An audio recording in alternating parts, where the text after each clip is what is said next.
Okay, welcome दोस्तों। एक बार फिर आप लोगों का स्वागत है मेरे यूट्यूब चैनल में। आज मैं जो टॉपिक कवर कर रहा हूँ वो है कंपैशनेट अपॉइंटमेंट का। ये हाल ही की रिसेंट जजमेंट है पंजाब हरियाणा हाई कोर्ट की, जहाँ पे एक एप्लीकेंट ने कंपैशनेट एम्प्लॉयमेंट के लिए अप्लाई किया था और 2016 में उनका कैंडिडेचर रिजेक्ट कर दिया गया था। पिटिशनर अब अप्रोच करते हैं पंजाब हरियाणा हाई कोर्ट को। सो आइए देखते हैं कि इस जजमेंट के फैक्ट्स क्या हैं। सो ये एप्लीकेंट इज़ वाइफ। इनके हस्बैंड पंजाब नेशनल बैंक में एम्प्लॉय थे 2015 में। उनकी उम्र 49 ईयर्स ओल्ड थी। उनकी 3 बच्चे, wife and old age mother. 2014 की कंपैशनेट स्कीम थी एंड 2016 अगस्त में एक एप्लीकेशन देते हैं कंपैशनेट अपॉइंटमेंट की। उसके बाद 2016 में इसको रिजेक्ट कर दिया जाता है और उनको 45 लाख रुपए लाइफ इंश्योरेंस की वजह से मिले और फैमिली पेंशन उनको मिली तकरीबन 17,500। And also that the petitioner is getting pension of rupees this much.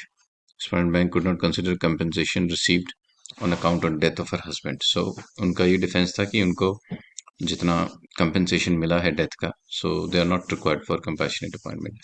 उसके बाद एपेक्स कोर्ट की जजमेंट कोर्ट हुई है, Canara bank versus Mahesh Kumar and Keshav Siddhu versus bank of Baroda, जहाँ पे इसी चीज़ के ऊपर फाइंडिंग है। इंश्योरेंस जो क्लेम होता है वो इररिलेवेंट होता है, इररिस्पेक्टिव ऑफ जो कंपैशनेट अपॉइंटमेंट की स्कीम है। उसके बाद बैंक की पॉलिसी आती है 2014 की कंपैशनेट अपॉइंटमेंट की। उसमें पैरा 20 में लिखा होता है general terms and conditions. Four जो उसमें रेलिवेंट है वो है 4, 8 and 20 of the set policy.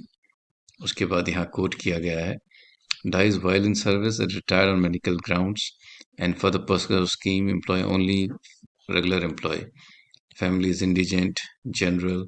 so 20 paragraph 20 को भी कोट किया गया है यहाँ पे।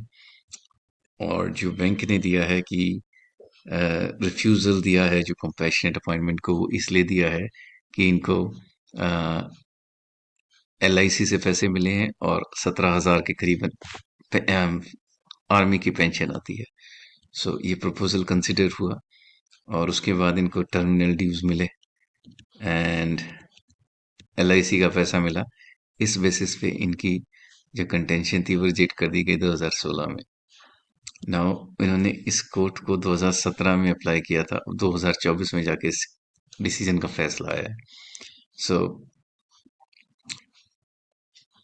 ये जजमेंट में माना है कि it not be true justice if the justice is denied on account of efflux of time. Court का ये कहना है कि अगर टाइम की वजह से जस्टिस नहीं मिलता, सो ये ट्रू जस्टिस नहीं होगा। कोर्ट ने इस चीज़ को सुप्रीम कोर्ट की जजमेंट में आत्माराम मित्तल वर्सेस ईश्वर सिंह पुनिया, उसमें भी ये चीज़ साफ तौर पे कही है कि जो कोर्ट का डिले होता है, प्रोसीजर होता है, उसमें सफ़र नहीं करना चाहिए इंसान। सो इसी बेसिस पे कोर्ट ने कहा है कि कोर्ट कचहरियों में टाइम लगने के हिसाब से ऐसे तो जो रिलीफ है वो मर जाएगी, फिर किसी को कुछ मिलेगा भी नहीं।